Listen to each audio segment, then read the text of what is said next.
코로나로 우리가 올해는 어떻게 될까라고 걱정했는데 거리두기가 해제되고 우리 사역이 펼쳐지고 또 우리 성도님들도 사업장에서 또 열심히 살아내신 줄 믿습니다.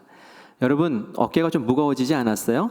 이렇게 코로나가 물러가니까 저는 이제 머리도 좀 무거워지고 어깨도 무거워지고 기도도 무거워지고 그렇더라고요. 필리핀의 드림센터도 이제 봉헌식도 해야 되고 앞으로 펼쳐질 사역들도 있고요. 또 이것저것 사역들이 살아나면서 기도할 것들도 많고 또 생각할 것도 많아집니다. 그래도 감사해요. 왜냐하면 그것이 하나님이 원하시는 생명력 있는 교회의 모습이기 때문에 너무 감사합니다. 그런데 말이죠. 참 월급 빼놓고는 다 올라가는 그런 시대가 됐어요. 그죠? 또 경제적으로 또 식량난으로 또 에너지난으로 세계가 신음하고 있는 그런 계절입니다. 그래도 우리가 마음 가운데 용기 내고 소망 내서 다시 일어서야 할 이유는 이제까지 하나님이 우리를 지켜주셨고 앞으로도 새 날을 이끌어 주실 것을 믿기 때문입니다. 우리 소망 가지고 또 한 해의 절반 마치고 또 한 해의 절반을 다시 시작하는 우리 모두가 되기를 간절히 축원합니다. 제가 올해 시작하면서 교회를 향한 그런 기도의 제목들이 여러 가지 있었는데 그 중에 한 가지가 우리 교회가 지역사회에서 존경받고 인정받고 지역사회를 품어주는, 그래서 지역사회에서 큰빛교회는 최고야, 이런 얘기 듣는 교회 되게 해달라고 그렇게 기도를 했었어요. 그러려면은 우리가 지역에 스며드는 그러한 사랑과 섬김의 목회가 있어야 되거든요. 그래서 어떻게 품으면 좋을까? 우리 지역사회에 우리 주민들, 사랑하는 우리 사람들 어떻게 품으면 좋을까? 이들이 어떻게 하면 교회에 호감을 갖게 되고 또 우리 교회의 문턱을 넘어서고 우리와 한 가족이 될 수 있을까? 기도를 하고 있었어요.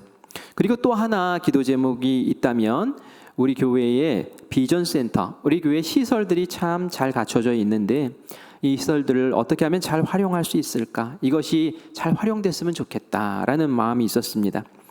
사실 비용을 많이 들여서 좋은 시설들을 많이 갖추어 놨는데 활용이 잘 되지 않으면 이건 낭비거든요. 그죠? 주님 앞에 드린 예물이, 시설이 낭비되고 있다면 이건 하나님 앞에서 부끄러운 일이죠. 그래서 우리 비전센터나 수양관이나 앞으로 우리가 봉헌식을 하게 될 필리핀 드림센터나 우리가 이것을 짓는 것에 만족하지 말고 잘 활용하자. 정말 마르고 닳도록 활용하자. 그리고 이것을 통해서 하나님의 영광을 드러내자라는 것이 저의 기도의 제목이었어요. 교회 앞마당에서 우리 장로님들과 함께 이렇게 비전센터를 이렇게 보면서 저거 정말 아까운 공간인데 저거 잘 활용됐으면 좋겠는데 이런 얘기를 자주 여러 차례 했던 기억이 납니다. 여러분 사진으로 한번 비전센터 같이 볼까요? 우리 비전센터 노란색 건물, 연두색 담장이 있습니다. 그리고 들어가는 입구에 보면은 비전센터에 어떤 것들이 있습니다라고 안내를 하고 있죠. 1층에 뭐 있고 2층에 뭐 있고 3층에 뭐 있고 이렇게 안내를 하고 있어요. 우리 1층으로 한번 들어가 볼게요. 1층에 가면은 도서관이 있습니다. 우리 교회 학교 어린이들이 이 도서관에서 또 선생님의 지도를 받으면서 책도 읽고 또 이제 활동을 하게 돼요. 그런데 조금 아쉬운 게 뭐냐면은 이 좋은 공간이 지금은 일부만 보여드린 거예요. 또 이쪽 편에도 또 책들도 많이 있고 또 공간이 있어요. 근데 이것이 너무 시설이 좋은데 주일 2시간 정도밖에 이용이 되지 않는다는 거예요. 그리고 나서는 문 닫고 또 일주일을 그냥 지냅니다. 2층으로 올라가 볼까요? 2층에 올라가면 독서실이 있어요. 독서실이. 제가 여자 독서실만 잠깐 사진을 찍어 왔는데 공부할 수 있는 공간이 갖춰져 있고요. 또 반대쪽으로 가면 남자 독서실이 또 있고요. 여자 독서실, 남자 독서실 사이에는 그 스터디 세미나를 할 수 있는 그런 공간이 또 있어요. 너무 잘 돼 있죠? 그런데 이 공간이 휴관 상태예요. 전혀 사용되지가 않고 있어요. 그래서 저는 이게 코로나 때문에 사용이 안 됐나 해서 물어봤어요. 그랬더니 코로나 전에도 조금 사용을 하다가 사용을 전혀 안 하고 있습니다 라고 얘기를 해요. 왜요? 그랬더니 방음이 잘 안 되는 것도 있지만 문제는 시간의 문제였어요. 학생들이 학원에서 공부하고 독서실에 와서 더 공부를 하고 싶은데 이 아이들이 공부할 때 오는 시간이 뭐 11시도 되고 12시, 1시까지 이렇게 공부를 하고 가면 좋겠는데 이 독서실에 누군가가 관리를 해야 되잖아요. 근데 우리 교인 집에 안 가고 거기 앉아가지고 매일 그렇게 관리하고 돌볼 수가 없는 거죠. 그래서 코로나도 오고 지나고 이렇게 거리두기가 완화됐지만 독서실이 전혀 이용되지 않는 그런 공간이 되어버렸어요. 좀 아쉽죠. 독서실 앞쪽으로 가면은 말이죠, 올리브 트리라는 카페가 있습니다. 그 카페에 들어가니까 이건 뭐 바깥에 세상에 있는 카페보다 더 시설을 잘 해놨어요. 아이들이 놀 수 있는 그런 공간도 있고, 이렇게 간이 농구도 할 수 있는 그런 기계도 2대나 있고, 당구대도 있고, 또 그 커피를 이렇게 제조해서 먹을 수 있는 그런 것들이 다 세팅돼 있고, 앉아서 모임을 가질 수 있는 그런 자리들이 잘 마련돼 있더라고요. 제가 어제 가서 사진을 찍은 건데 어제는 한 속회가 모여서 저쪽 구석에서 이렇게 속회 모임을 갖는 것을 보았는데 좀 아쉬운 게 매일매일 북적북적 사람들로 모여들면 얼마나 좋을까 하는 그런 마음이 들었습니다. 이제 우리 꼭대기층으로 올라가 봅시다. 꼭대기층에 올라가면 저렇게 풋살장이 있어요. 풋살을 할 수 있는데 거기도 휴관이에요. 제가 1년 동안 풋살하는 장면을 한 번 목격한 것 같아요. 한 번 본 것 같아요. 이렇게 좋은 시설이 있는데 이게 이용되지 않는다는 게 제 마음의 짐이었어요. 부담이었어요. 어떻게 하면은 저 공간을 살려서, 그리고 이왕이면 우리 교회 교인들만 이용하는 것이 아니라, 우리 교인들만 이용하면은 주말밖에 이용을 못 하잖아요. 주중에도 우리 지역사회에 많은 사람들이 마치 자기 집 드나들듯이 교회를 드나들고 자기 집 드나들듯이 이 공간을 활용해서 혜택을 누리고 교회를 사랑하고 또 예수님께 그 마음을 둘 수 있는 귀한 통로가 될 수 있다면 얼마나 좋을까, 그런 생각을 가지고 있었습니다. 그런데 말이죠, 얼마 전에 이 비전센터를 주민들을 섬길 수 있는 귀한 공간으로 사용할 수 있는 좋은 기회가 생겼어요. 그 착한 일, 그 선한 일이 무엇인지 오늘 예배 마치고 임원회 때 제가 좀 상세히 설명을 해드리려고 해요. 그런데 오늘 이 시간에 예배를 통해서 착한 일, 선한 일 하는 것이 하나님의 마음이다라는 것을 말씀을 통해서 우리 다시 한번 확인하고 앞으로 또 어떤 일을 우리가 기획하고 함께 해야 될지 함께 나누는 시간을 갖겠습니다. 오늘 본문 말씀을 세 번역으로 같이 좀 읽어보면서 어떤 뜻인지를 좀 보겠습니다. 7절 말씀 같이 읽어볼까요? 같이 읽습니다. 자기를 속이지 마십시오. 하나님은 조롱을 받으실 분이 아니십니다. 사람은 무엇을 심든지 심은 대로 거둘 것입니다. 사도 바울이 갈라디아 교회에 말씀을 전하는데 자기를 속이지 말라라고 얘기를 해요. 이렇게 얘기하는 것은 자기를 속인다는 얘기죠. 도대체 무엇로 자기를 지금 속이고 있는 걸까요? 하나님의 법칙이 있는데 그것은 심은 대로 거둔다는 법칙이에요. 그건 우리가 상식적으로 다 알지요. 심은 대로 거둔다. 그죠? 이 하나님의 법칙이 있는데 이것을 왜곡하면서 자기를 속이는 교인들이 있었던 거죠. 어떤 사람은 심지 않아도 거둘 생각하는 사람이 있는가 하면 어떤 사람은 심어도 소용없어 하면서 포기하는 사람도 있고요. 또 어떤 사람은 조금 심어놓고 큰 것을 거둘 것을 생각하는 사람들. 이거 다 왜곡하는 거고 거짓하는 거죠. 자신을 속이는 거고요. 하나님을 조롱하는 겁니다. 하나님은 심은 대로 거둔다라고 말씀하셨어요. 심은 대로 거두는 것이 하나님이 정하신 법이고요. 거두기 원한다면 심어라. 이게 하나님이 우리를 향한 마음이죠. 그래요. 그런데 무엇을 심어야 할까요? 자, 우리 8절 말씀 읽어보겠습니다. 자기 육체에다 심는 사람은 육체에서 썩을 것을 거두고 성령에다 심는 사람은 성령에게서 영생을 거둘 것입니다. 보니까 육체에다 심는 것, 성령에다 심는 것, 심는 자리가 다르고 그 방법이 다른 것을 보게 돼요. 무엇을 심느냐에 따라서 열매가 달라지지요. 씨앗을 어느 것을 심느냐에 따라서 거두는 열매들이 달라져요. 배추씨를 심으면 배추가, 무씨를 심으면 무가, 상추씨를 심으면 상추가 나오지요. 그런데 우리가 지금 농사 짓는 얘기하는 것은 아니에요. 농사 짓는 얘기를 하면 밭에 뿌리라고 할 텐데 육체에다 심는 사람, 성령에다 심는 사람이라고 얘기를 하는 걸 보면 이게 밭에다가 씨 뿌리는 것, 그것을 비유해서 바울이 뭔가 알려주고 싶은 바가 있구나라는 것을 생각할 수 있죠. 우리 인생도 농사와 같은 것 아닙니까? 우리 인생에 주어진 시간, 물질, 재능 이런 것들을 무엇을 위해서 씨 뿌리느냐에 따라서 그 인생에 맺혀지는 결과들이 달라진다는 얘기를 지금 하는 거예요. 어떤 사람은 인생의 목적을 이 세상에 두고 있는 사람이 있죠. 이 육신이 잘 되고 내가 이 세상 가운데서 잘 살고 흥하고 성공하는 것에 목적을 두는 사람은 그것을 위해서 시간과 물질과 재능을 다 투자합니다. 투자한 만큼 이 세상에서 열매가 맺힐 거예요. 부자가 될 수도 있고요. 또 이름도 높일 수 있고요. 박수도 받을 수 있을 거예요. 그런데 중요한 것은 그 사람이 세상을 떠날 때는 이 모든 것이 아무것도 아닌 것이 된다는 거예요. 그것이 한계라는 거예요. 그래서 바울은 성령에게 심으라고 이야기를 합니다. 그리고 이것은 영생의 열매를 준다고 이야기를 해요. 도대체 성령에게 심는다는 것이 뭘까요? 성령에 심는다는 것은 성령의 뜻에 따라서 심는 거죠. 성령의 뜻에 따라서 시간을, 성령의 뜻에 따라서 물질을, 성령의 뜻에 따라서 나에게 주신 그러한 재능을 활용한다는 겁니다.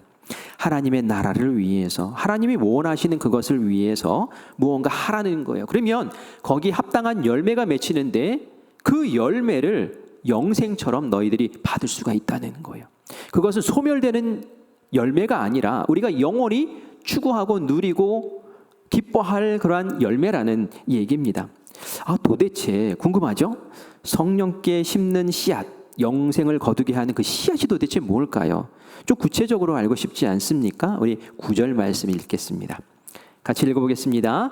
선한 일을 하다가 낙심하지 맙시다. 지쳐서 넘어지지 아니하면 때가 이를 때에 거두게 될 것입니다. 때가 이를 때에 거두게 될 것이 있어요 라고 얘기하면서 뭘 얘기하고 있습니까? 선한 일을 얘기하고 있어요. 선한 일을 하십시오. 이것이 바로 성령 안에서 씨 뿌리는 일입니다. 이것이 영혼의 열매를, 영생의 열매를 우리에게 주는 것입니다. 이것을 낙심하지 말고 뿌리십시오. 지쳐 넘어지지 마십시오. 포기하지 마시고 그것을 여러분들이 열심히 뿌리시길 바랍니다 라고 바울이 얘기하는 거예요. 다시 말해서 우리가 지금 이 세상에 살아가면서 열심히 뿌려야 될 씨앗은 선한 일, 착한 일이라는 거예요. 어떤 사람 그런 얘기예요. 교회가 구제단체냐? 교회가 무슨 교육기관이냐? 구제하고 교육하는 데는 이 세상에 많이 있지 않냐? 굳이 교회까지 그런 일을 할 필요가 있냐? 우리는 영혼 구원하면 되지, 전도하면 되지 이러면서 교회의 역할을 한정시키는 분들도 계시더라고요. 그런데 선한 일을 하는 것, 그것은 하나님이 주신 사랑의 계명을 지키는 하나님의 뜻을 살아가는 것입니다. 하나님이 주신 계명이 뭡니까? 하나님 사랑하라는 것. 그리고 또 있죠? 이웃을 내 몸같이 사랑하라는 것. 우리가 예배 드리는 것 하나님 사랑하는 표현이에요. 하나님, 우리가 하나님 사랑합니다 라고 오늘 예배하고 찬양하지 않습니까? 그런데 이웃도 그렇게 사랑해야 되는 거예요. 어떻게 사랑합니까? 선한 일들을 통해서 사랑하는 거예요. 그렇게 사랑하면 그들의 마음이 하나님의 사랑에 깃들고 그 영혼이 주님 앞에 나아오는 또 다른 열매가 우리에게 주어지는 줄 믿습니다. 그래서 이 일을 포기하지 말고 열심히 하라고 그렇게 말씀하고 있는 거예요. 그리고 이 열매는 분명히 영생으로 너희에게 주어질 거야 라고 말하고 있습니다. 과연 정말 선한 일이 우리에게 영생의 열매가 될 수 있는가? 우리 좀 확인했으면 좋겠죠? 마태복음 25장 말씀 우리가 보려고 하는데요. 제가 사실 천국 설교할 때에 이 부분에 대해서 말씀을 드렸지만 다시 한번 확인해 보도록 할게요. 예수님이 이 땅 가운데 오시는 날이 분명히 있다고 했어요. 재림하실 날이 있다고 그랬어요. 그날은 예수님이 우리를 심판하시는 날이기도 합니다. 상 받는 날이기도 하고요. 또 저주받는 날이기도 해요. 그래서 그날은 굉장히 떨리는 날이기도 합니다. 예수님이 보좌에 앉으셔서 모든 민족을 불러 모은다고 말씀하고 있어요. 그리고 양 같은 사람, 염소 같은 사람으로 나누어 놓습니다. 양 같은 사람은 오른편에 앉았는데 그들은 의인이에요. 예수님께서 그들을 칭찬하시면서 내가 너에게 상을 주겠다고 그렇게 말씀합니다. 너희들은 복 받을 거야 라고 말씀합니다. 하나님 나라를 상속할 거야 라고 말씀합니다. 영혼의 생명을 주신다는 이야기예요. 그러자 이 사람들이 왜 우리에게는 상을 주지? 궁금하잖아요. 예수님이 이렇게 말씀하세요. 너희가 내가 줄일 때에 먹을 것을 주었고 목마를 때에 마실 것을 주었고 나그네 되었을 때 영접했고 헐벗었을 때에 나를 입혀주었다. 그리고 쭉쭉쭉쭉쭉 또 얘기를 하시는 거예요. 이 사람들이 들으니까 말이죠. 양심에 거리낌이 생겨 찔려요. 왜요? 나 예수님에게 그런 거 해드린 적이 없는데? 하긴 그렇죠. 예수님이 지금 이 땅에 안 계시잖아요. 하나님 옆에 계시는데 예수님 볼 일이 없는데 우리가 언제 그 일을 했습니까? 아이고 예수님 잘못 알고 계시는 것 같은데요? 하고 얘기를 한 거예요. 그러자 예수님이 이렇게 얘기하세요. 우리 마태복음 25장 40절 말씀을 같이 읽어보겠습니다. 예수님이 이렇게 말씀하세요. 임금이 대답하여 이르시되 내가 진실로 너희에게 이르노니 너희가 여기 내 형제 중에 지극히 작은 자 하나에게 한 것이 곧 내게 한 것이니라 하시고 곧 내게 한 것이다. 어떻게 한 것이 예수님에게 한 것이래요? 지극히 작은 너희 주변에 있는 도움이 필요하고 또 섬김의 손길이 필요한 그 사람들을 섬겨주고 도와주고 아껴주고 착한 일 하는 것 그것이 나에게 한 거야 라고 그렇게 말씀하시고 인정하시고 썩지 않는 열매 그 상 하늘나라를 상으로 주시는 줄 믿습니다. 그러므로 착한 일, 선한 일이 그냥 소멸되는 것이 아니라 우리가 성령 안에서 착한 일, 선한 일, 주님 안에서 착한 일, 선한 일을 하는 것은 우리에게 성령의 열매로 하늘의 열매로 영생의 열매로 영원히 주어지는 줄 믿습니다. 반대편에 왼편에 있었던 사람들이 물어봐요. 우리는요?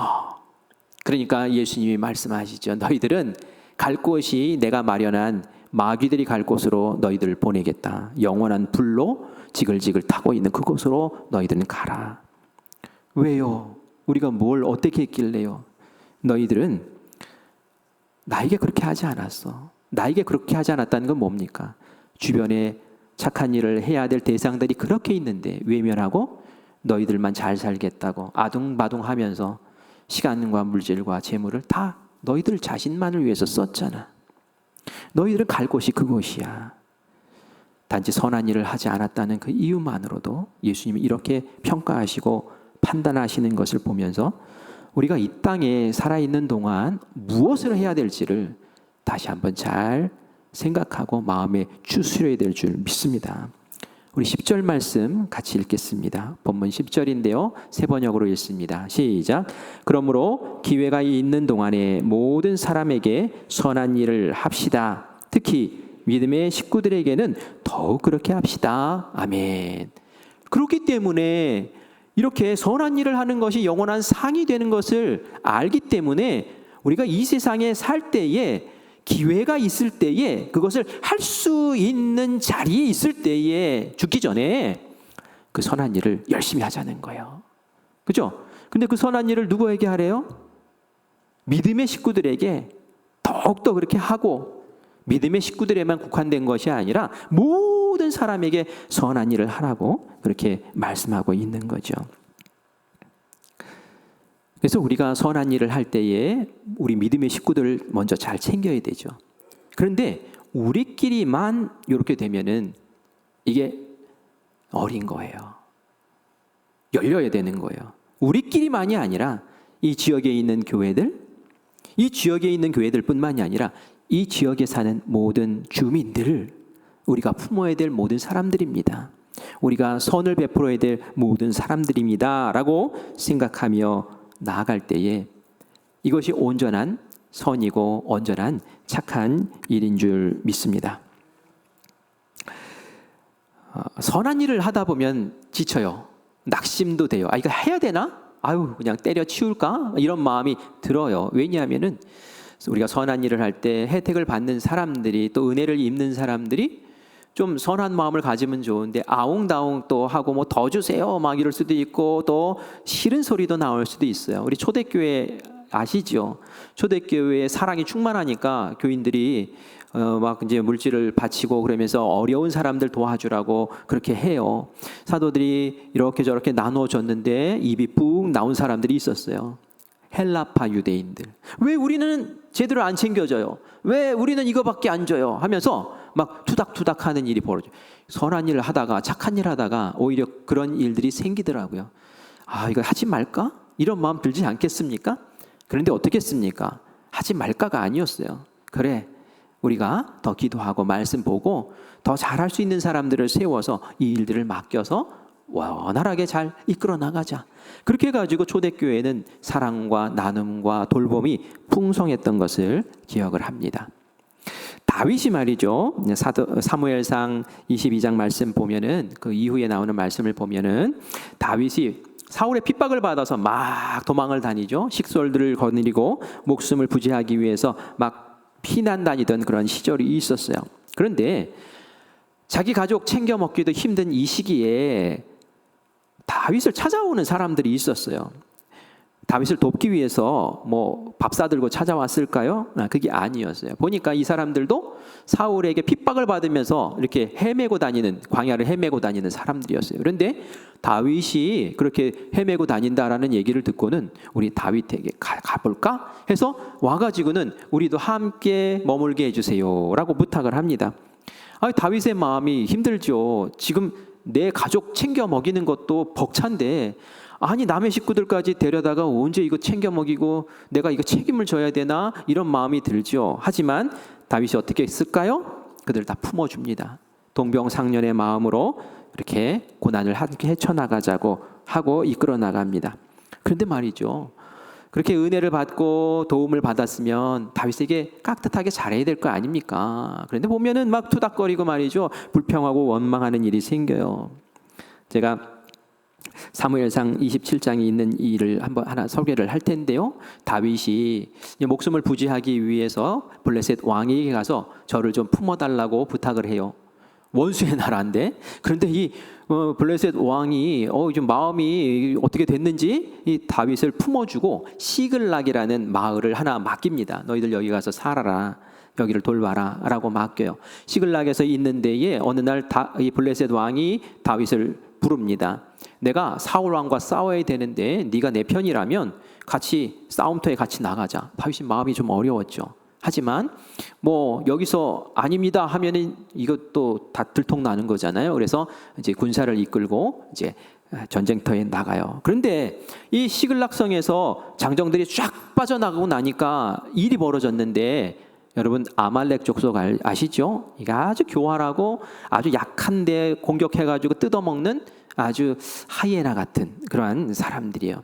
이 아말렉 족속이 시글락을 쳐들어오는 거예요. 마침 막을 사람들이, 병사들이 없으니까 완전히 뭐 거저먹는 것이 돼버렸어요. 막 다 불태워버리고, 그리고 여자와 또 아이들을 다 붙잡아서 갑니다. 왜? 종 삼을, 노예 삼으려고 다 붙잡아 가는 거예요. 난리가 난 거예요. 이 소식을 다윗이 듣고는 병사들을 이끌고 다시 시글락성으로 왔어요. 그곳에 같이 있는 그 병사들 가운데 불평불만이 터져 나오는 거예요. 와, 그렇게 해가지고 말이야, 막 왜 이렇게 해가지고 일이 이렇게 나게 만들었느냐 하면서 막 다윗을 돌로 쳐서 죽이려고 해요. 다윗의 돌봄을 받고 다윗과 함께 마음을 나누었던 사람들인데 말이죠, 이 상황이 어려워지고 상황이 곤란해지니까 순간 돌변하는 이런 모습을 보입니다. 다윗이 달래고 우리 가서 찾아오면 되잖아 해가지고 추적을 해가지고 이 아말렉 족속을 무찌르고, 그리고 그 여자들과 아이들 다 이제 데리고 들어옵니다. 그러면서 이 아말렉 족속에게 탈취한 것들이 있잖아요. 탈취한 것들이 전리품들을 가지고 오는데, 다윗은 마음이 넉넉하니까 그 성을 지키고 있었던 그 사람들에게도 우리 이 전리품을 나눠주자, 공평하게 나눠주자라고 하는데 또 입이 쭉 나온 사람들이 있었어요. 같이 아말렉 잡으러 갔던 그 사람들이 아니 싸움은 우리가 했는데 왜 다른 사람까지 나눠주냐고 그러면서 투닥투닥투닥 하면서 또 싸우는 그런 모습을 보여요. 아, 이런 거 보면은 선한 일 하고 싶지 않죠. 밥맛이 똑 떨어지죠. 아이고 이런 것들 데리고 막 이런 생각이 든단 말이에요.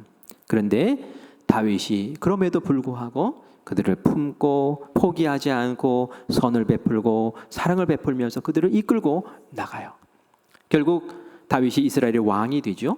왕이 되었을 때에 신하들이 많이 필요한데 바로 이 사람들을 등극시켜서 나라를 이끌어 나가는 협력자로 삼고 그리고 국정을 잘 이끌어 나가는 아름다운 역사 이루어냅니다. 뭡니까? 포기하지 않고 땀 흘리고 애쓰고 선을 행하고 아이고 그러냐 그러면서도 다시 품어주고 이랬더니 나중에는 좋은 열매들로 든든한 일꾼들로 세움받는 모습을 우리에게 보여줘요. 그래서 선을 행할 때 낙심하지 말아야 돼요. 지치지 말고 포기하지 말아야 돼요. 끝까지 그렇게 해 나가야 되는 줄 믿습니다. 선을 행할 때는 정말 기쁜 마음으로 했으면 참 좋겠어요. 여러분 병원 가운데 여러분 유명한 병원이 우리나라에 어디 있습니까? 한번 말씀해 보세요.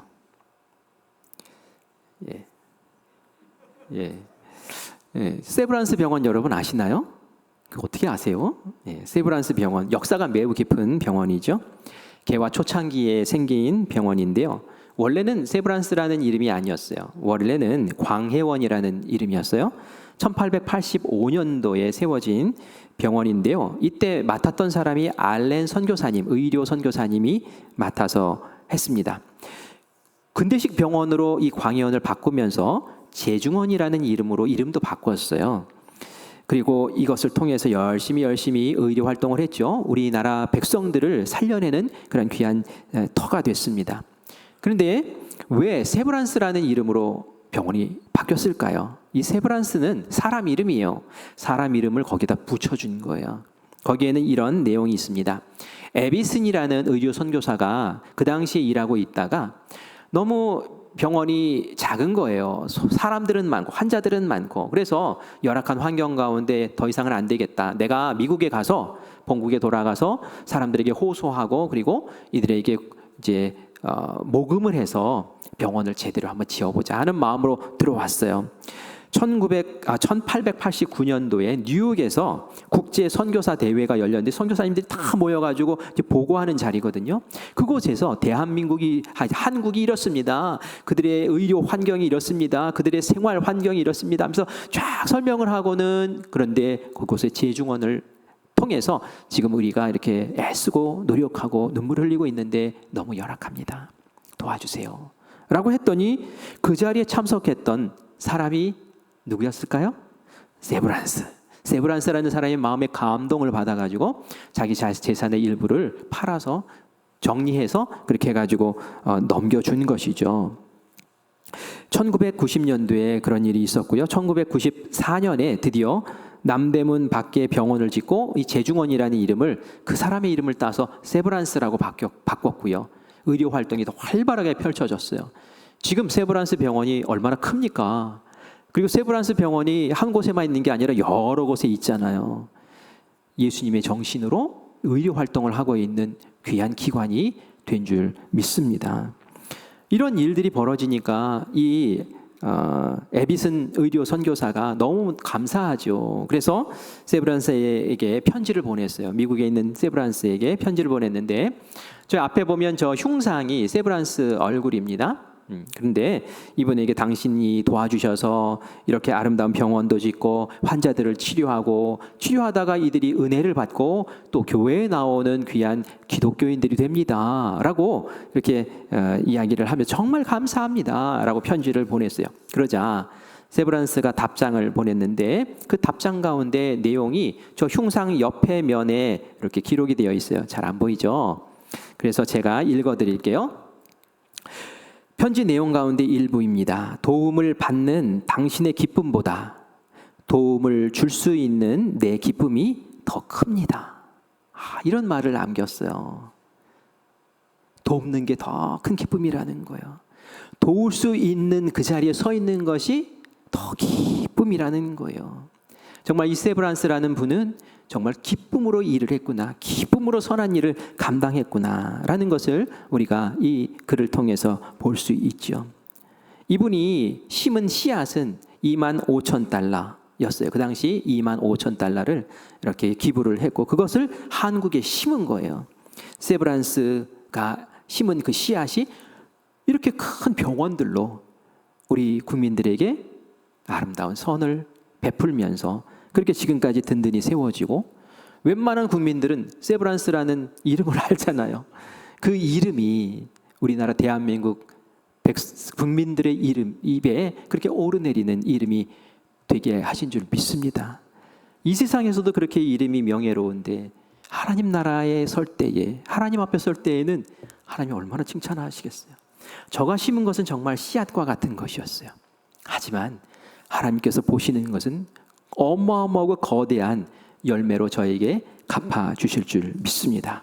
그래서 우리가 선한 일을 할 때에 지치거나 낙심하거나 포기할 것이 아니라 기쁨으로, 나에게 주셨습니까 기회를? 제가 감당하고 싶습니다. 제가 기도하고 싶습니다. 제가 조금이라도 같이 돕고 싶습니다 라는 마음으로 서는 것이 필요한 줄 믿습니다. 여러분, 이어령 교수님을 아시죠? 제가 이어령 교수님 얘기를 잠깐 하는데요, 이어령 교수님의 책 가운데 마지막 수업이라는 책이 있어요. 제목에서 느껴지는 것처럼 이분이 암 투병을 하면서 죽음을 눈앞에 두고 인생을 정리하면서 마지막으로 다른 사람과 기자와 인터뷰를 한 내용을 책으로 낸 것이에요. 이분은 암 투병을 하면서 치료를 받지 않으셨어요. 딱히 뭐 이렇게 방사선이나 수술이나 이런 걸 받지를 않으셨어요. 그래서 왜 안 받으십니까? 왜 치료를 안 하십니까? 하고 물어보니까 제가 나이가 좀 젊으면 적극적으로 치료를 받죠. 그런데 제 나이가 너무 이제 고령이라서 치료 받다가 오히려 고통 당할 수도 있고, 또 치료 받아서 나은들 또 금방 죽을 텐데 그냥 저는 죽음을 안고 그렇게 살고 싶습니다라고 해서 그렇게 인생을, 죽음을 항상 품에 품고 그렇게 사셨던 분이에요. 그래서 유언과 같은 책일 수도 있죠. 근데 이분이 이 책에 그런 내용을 얘기를 해요. 저는 존경을 참 많이 받으면서 살았어요. 그런데 사랑은 많이 받지 못했어요. 그래서 저는 평생 외로웠습니다. 이분은 굉장히 유명한 분이에요. 그죠? 그래서 우리가 사랑을 많이 받겠다 이렇게 생각하는데 그게 아니라는 거예요. 자기는 존경은 많이 받았으나 사랑의 관계를 많이 맺지 못하고 그렇게 외롭게 살았다라고 얘기를 해요. 여러분들은 어떻습니까? 사랑의 관계를 많이 맺고 삽니까? 어떻습니까? 그러면서 이분이 책에 한 토막 글 쓴 것이 있는데, 여러분, 좋은 인간관계, 좋은 사랑의 관계를 맺기 위해서는 이렇게 하면 좋습니다라고 이제 얘기를 한 건데요. 여러분, 여기 컵이 있죠? 컵이 있는데 이 컵에 보면은 손잡이라는 게 달려 있어요, 그렇죠? 그래서 이거 잡으면 이렇게 먹는 게 아니라 요거 잡고 이제 먹는단 말이에요. 손잡이. 이 손잡이를 가지고 의미를 부여해서 글을 쓴 거예요. 제가 여러분들에게 읽어드릴 테니까 한번 들어보세요. 반말로 합니다. 젊은 기자하고 얘기를 하니까 반말로 얘기하는데 제가 여러분들에게 반말로 얘기하는 거 아니에요. 손잡이가 뭔가 잡으라고 있는 거잖아. 손 내미는 거지. 그러면 손잡이는 컵의 것일까, 나의 것일까? 서로의 것이지. 컵에 달려있는 것이지만 또 컵의 것만은 아니잖아. 나 잡아주세요 라는 신호거든. 손잡이 달린 인간으로 사느냐, 손잡이 없는 인간으로 사느냐, 그게 중요한 차이를 만들어.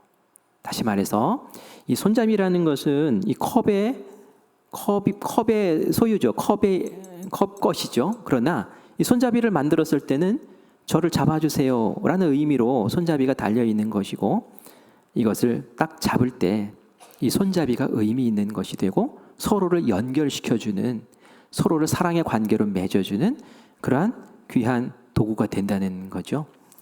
사람을 사귀고 사랑의 관계를 맺을 때 나에게는 그런 손잡이가 있는가라는 것을 생각해 보라는 거예요.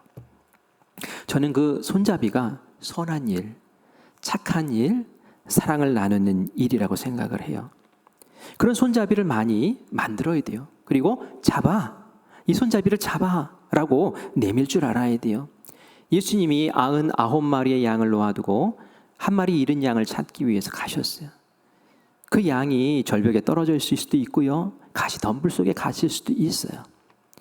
찾지 않으면 관계가 이루어질 수도 없고요. 생명도 잃어버릴 거예요. 하지만 예수님이 찾아 나서셨고 그 양에게 손을 내미셨고 지팡이로 그 목을 걸어서 끌어올리시고요. 그게 바로 예수님이 손잡이로 그에게 사랑을 전하는 것이고, 그걸 붙잡았을 때에 살아나는 역사, 끈끈한 사랑의 관계가 형성되어지는 줄 믿습니다.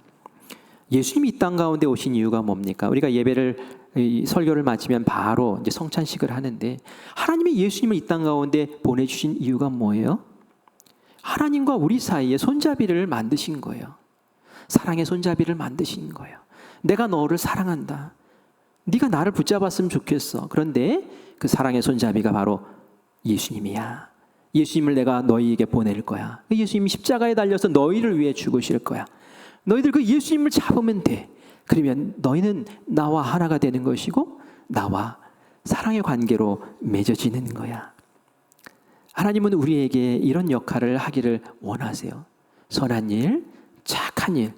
우리 지역사회 주민들과 어떻게 같이 연결이 될까 고민하기보다는 어떻게 그 사랑의 손잡이를 만들 수 있을까? 우리가 내민 손잡이를 그들이 어떻게 잡게 할 수 있을까?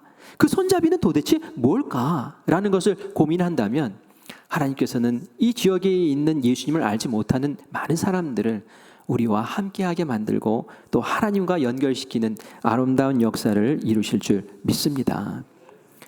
제 아내가 저와 산책을 하다가 사모속회를 하잖아요. 그래서 사모속회에서 나온 기도 제목을 저한테 좀 알려주더라고요. 목사님 기도해 주세요 하면서 알려주는데, 사모속회 기도 가운데 우리 부교역자 가운데 진은아 사모님이라고 이제 부교역자 사모님이 있어요. 그 사모님이 최근에 그 정부에서 주관하는 사업에 이렇게 프로젝트를 제출을 했는데 그게 당선이 돼서 1년에 몇 천만 원씩 이렇게 지원을 받으면서 일을 할 수 있게 됐다는 거예요.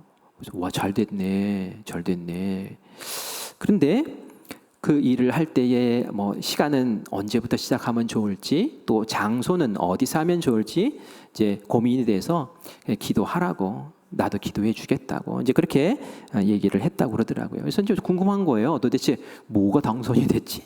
도대체 뭘 그렇게 잘해서 그러나? 라고 한번 물어봤어요. 그랬더니 아동 청소년 재활 치료하는 그러한 서비스 그 프로젝트를 제출을 했더니 그걸 받아주고 이거 해라. 우리가 지원해 줄게. 이렇게 됐다는 거예요. 그게 뭐냐면은 어린아이들이 언어 치료 받을 경우가 있잖아요. 또 인지 치료, 놀이 치료, 또 사회성을 키워줘야 되는 것, 또 난독증 막 이런 게 있단 말이에요. 또 부모와 자녀와의 관계가 어려울 때 그것을 이렇게 풀어주는 그런 것들도 필요하단 말이죠. 근데 이런 것을 할 수 있는 그 사업이더라고요. 그 얘기를 들으니까 말이죠, 제 마음에 욕심이 생기는 거예요. 이걸 왜 딴 데 가서 하지? 그건 아니잖아. 우리 교회요 비전 센터가 지금 놀고 있는데, 쉬고 있는데 저걸 우리 교회에서 딱 끌어다가 선한 손잡이로 만들면 이 지역에 있는 사람들이 그 손잡이 붙잡고 어린 아이들을 제대로 잘 키워내고 또 관계들이 회복되고 얼마나 좋겠나, 그런 생각이 들었어요. 그래서 제가 기획위원회에 그 이야기를 했어요. 그랬더니 기획위원들이 만장일치로 박수 쳐주고, 오늘 임원회 때 이 이야기를 제가 또 상세하게 나누려고 해요. 좋은 일이죠. 좋은 일이에요. 우리 비전 그 센터 저렇게 놔두면 어떡해요? 저렇게 놔두면 이게 죄 짓는 거예요. 근데 그것이 지역민들이 오락가락하면서 아이들을 치유하는 그런 치유센터가 된다면 얼마나 좋습니까? 그리고 우리 그 올리브 카페가 장애 가지고 있는 친구들이 그곳에서 창업을 하고 배울 수 있는 기회가 되면 또 얼마나 좋습니까? 와, 그거 하라고 하나님께서 이렇게 시설을 준비를 해주셨구나. 그런 생각을 하면서 너무 감사했어요. 하나님이 주신 기회인 줄 믿습니다. 그래서 우리가 이것을 통해서 선을 행하고 또 지역사회를 품고 그러면서 예수 믿는 사람들이 더 많이 생기고 지역에서 우리 큰빛교회 하면은 참 좋은 교회야. 참 좋은 교회. 너무너무 좋은 교회야. 이렇게 얘기를 하고 우리 교회에서 뭐 한다고 그러면 막 박수 쳐주고 우리 교회에서 길가에 주차 쫙 해놓으면은 와, 뭔가 또 선한 일을 하려는가 보다 하고 신고 안 하고 이런 게 됐으면 너무 좋겠어요. 우리 그 일 위해서 함께 기도하고 함께 마음 모으고 우리 착한 일, 선한 일을 통해서 우리도 하나님 앞에 큰 받는 상을 준비하는 모두가 되기를 간절히 축원합니다. 아멘. 화려하지 않아도 정결하게 사는 삶, 같이 찬양합니다.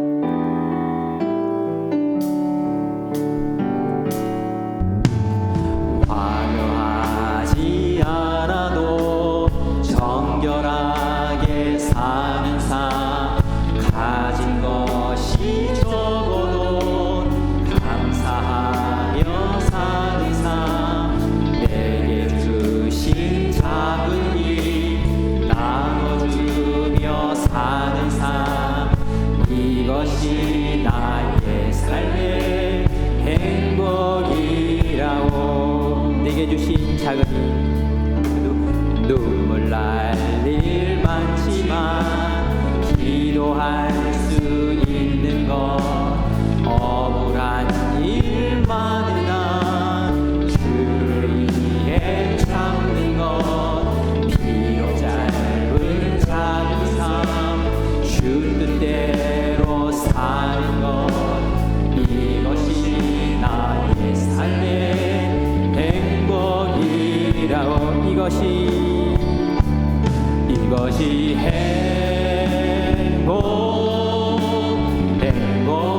행복이라고. 세상은 알 수 없는 하나님 선물, 이것이 행복이라고.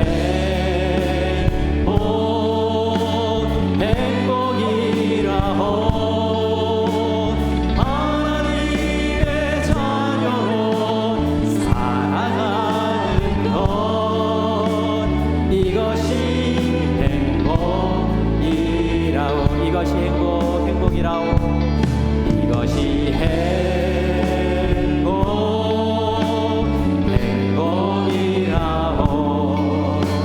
세상은 알 수 없는 하나님 선물, 이것이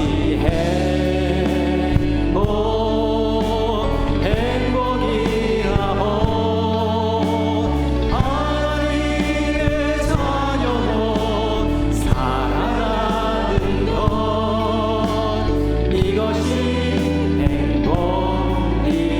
행복이라고.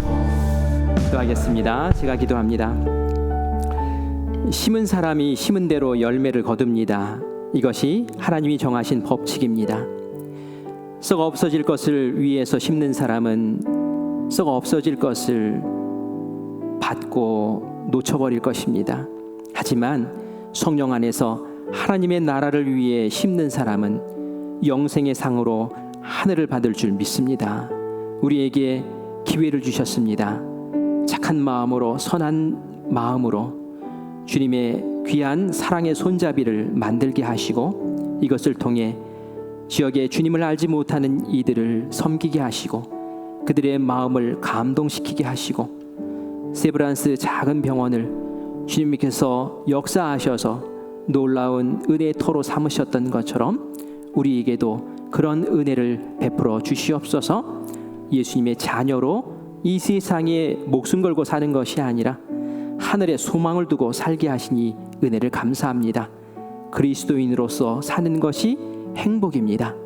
우리가 이 한 해의 절반을 마무리하며 하나님, 주님 때문에 정말 행복하고 행복했습니다 라고 고백하며 주님 앞에 나아가오니 우리를 더 행복한 자리로 이끌어 주시옵소서. 감사드리며 예수님의 이름으로 기도합니다. 아멘.